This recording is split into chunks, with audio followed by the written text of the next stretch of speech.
Hi students, how are you? Hope you are safe and healthy at home. Today we are going to read the third poem from the book Flamingo. Name of the poem is Keeping Quiet. Just a minute, I share the screen with you.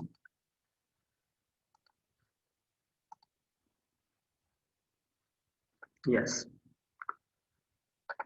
poem का नाम है Keeping Quiet और इसके author हैं Pablo Neruda.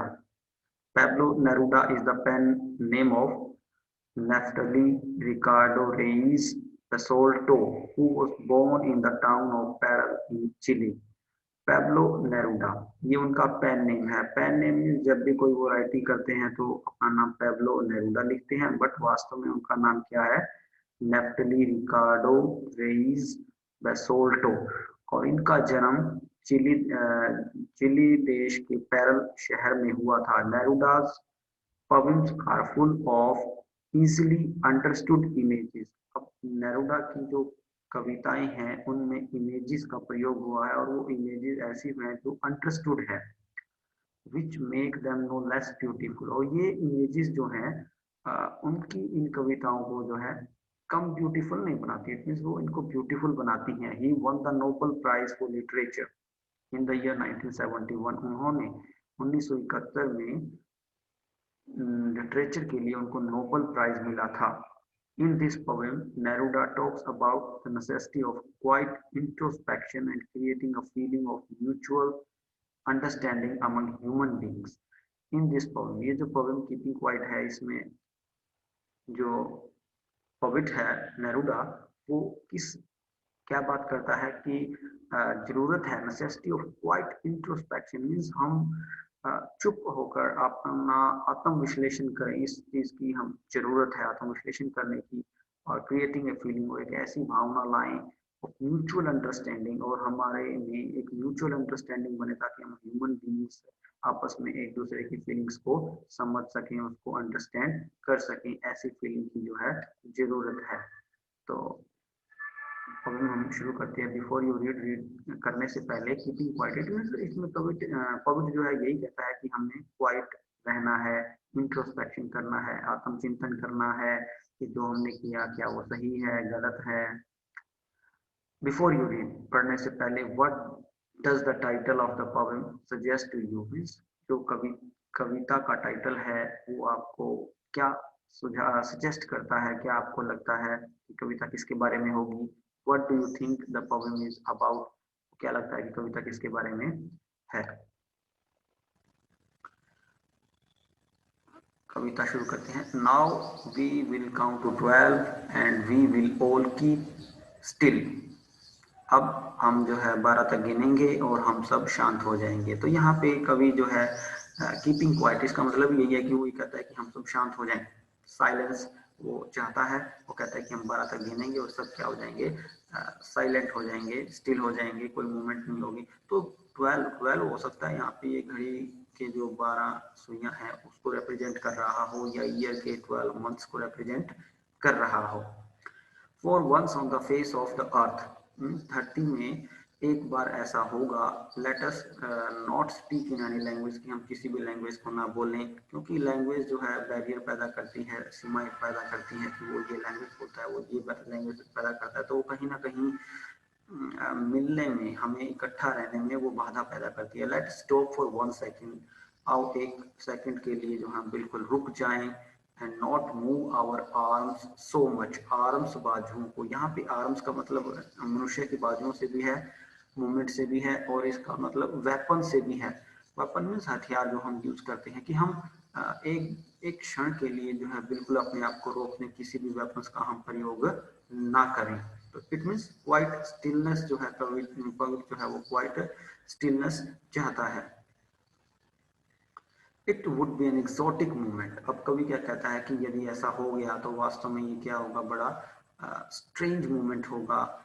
Without rush, जिसमें कोई दौड़ नहीं होगी, विदाउट इंजन, कोई शोर नहीं होगा। We would all be together, हम सब इकट्ठे होंगे। In a sudden strangeness means एक ऐसी अद्भुत एटमॉस्फेयर ये बनेगा, स्ट्रेंज एटमॉस्फेयर बनेगा जिसमें हम सब इकट्ठे हो जाएंगे। Keeping quiet, then there is no difference between peoples. All are silent, all are equal. Fishermen in the cold sea would not harm whales. जो फिशरमैन है, मतलब जो मछुआरा है, वो वेल्स को हानि नहीं पहुंचाएगा समुद्र में, मीन्स वो अपना काम करना बंद कर दे एक बार. और द मैन गैदरिंग सोल्ट, और जो मनुष्य जो है सोल्ट इकट्ठा करता है समुद्र में जाके, would look at his heart hand, वो अपने हाथों की हार्ट में से जो उसके हाथ हो गए हैं वो अपने काम की वजह से अपने हाथों की तरफ देखे और थोड़ा आत्मचिंतन किए करे कि जो उसने अब तक किया है उसका क्या रिजल्ट है.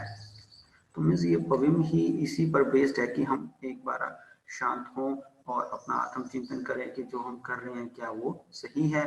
और यहाँ पे दो इमेजेस यूज की गई हैं, एक फिशरमैन की और एक है ऐसे मैन की जो सोल्ट को गैदर करता है, कि वो भी अपने आप को एक बार रोके, अपने हाथों की तरफ देखे कि जो वो अब तक कर रहा है क्या वो सही है, क्या उसने किया है. Those who prepare green wars, wars with gas, wars with fire, victory with no survivors, would put on clean clothes and walk about with their brothers in the shade doing nothing. Those who prepare green war, कभी कहता है कि जो green वार करते हैं, green वार का मतलब जो नेचर के अगेंस्ट हैं, मीन्स ग्रीन रिप्रेजेंट करता है वर्ड नेचर को, जो नेचर के अगेंस्ट है, नेचर के खिलाफ वार करते हैं, चाहे किसी भी तरीके से हो सकता है वो, चाहे वो जंगलों को काट कर करते हैं या फिर कहीं आपस में, जैसे वार कभी सोल्जर जो होते हैं फायर का यूज करते हैं, गैस का यूज करते हैं एक दूसरे को मारने के लिए. विक्ट्री विद नो सर्वाइवर, तो यहाँ पे पॉवर्ट ये भी कहता है कि अगर वो इस तरीके से कोई विजय पा भी लेंगे तो उस विजय का जो है कोई अस्तित्व भी नहीं होगा, जिसके बाद कोई मनुष्य जीवित ही नहीं बचेगा. इट मीन्स युद्ध में जो है हमें जो है बहुत हानि होती है. and walk about with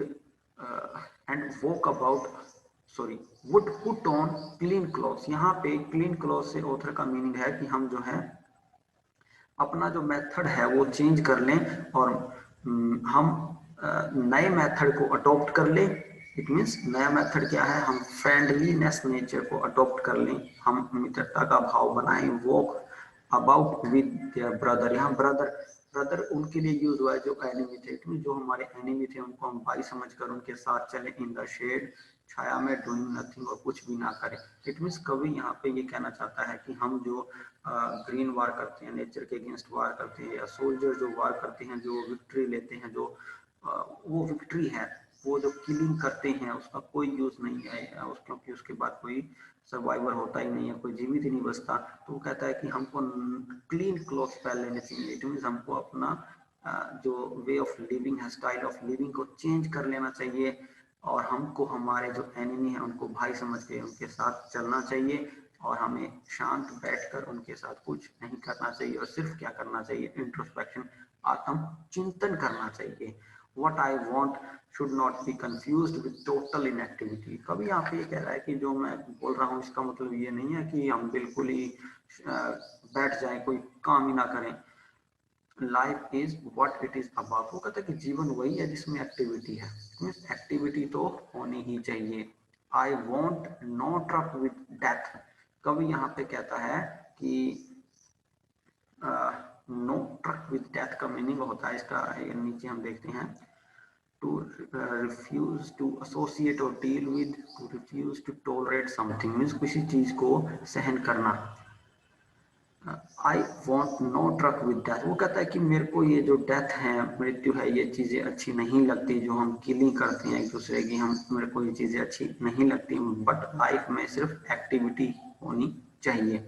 if we were not so single minded, यदि हम सिंगल माइंडेड नहीं होते about keeping our life moving, और अपने जीवन को अपने जो टास्क हैं उन्हीं को बढ़ाए रखने के लिए, कभी कहता है कि हम सिंगल माइंडेड हैं और सिर्फ अपने ही टास्क को लेकर आगे काम करते रहते हैं. And for once could do nothing, और एक बार हम कुछ भी ना करें.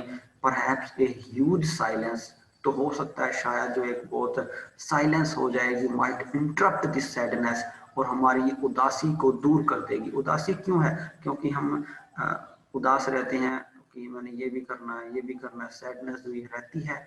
अगर हम साइलेंट हो जाएंगे तो हो सकता है ये साइलेंट जो है हमारी उस उदासी को दूर कर देगी जो हमारे किसी काम को ना होने की वजह से हुई है।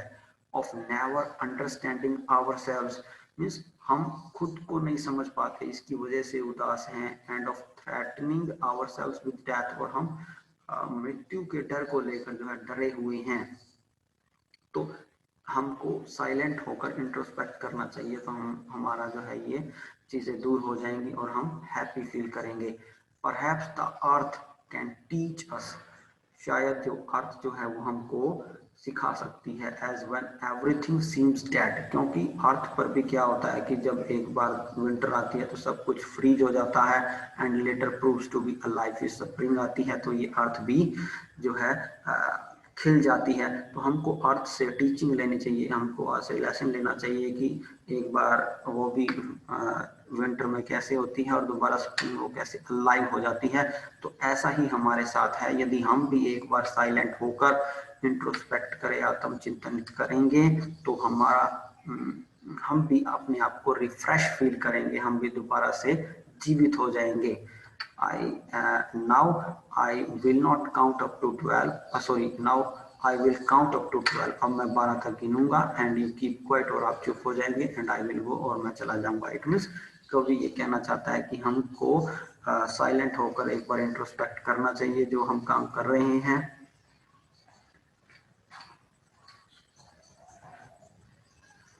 तो यही कविता थी, और कवि ये कहता है कि हमको नेचर से जो है सीखना चाहिए कि कैसे वो भी अपनी सोल को जो है एक बार दोबारा से रिनोवेट करते हैं, रिफ्रेश करते हैं। तो ऐसे ही मनुष्य भी नेचर में भी जैसे कैसे चेंज आता है विंटर में स्प्रिंग में, तो वैसे ही मनुष्यों को भी चाहिए कि वो अपनी आत्मा को दोबारा से रिफ्रेश करने के लिए एक बार साइलेंट जरूर हो और एक बार हमको जो है क्वाइट होना चाहिए।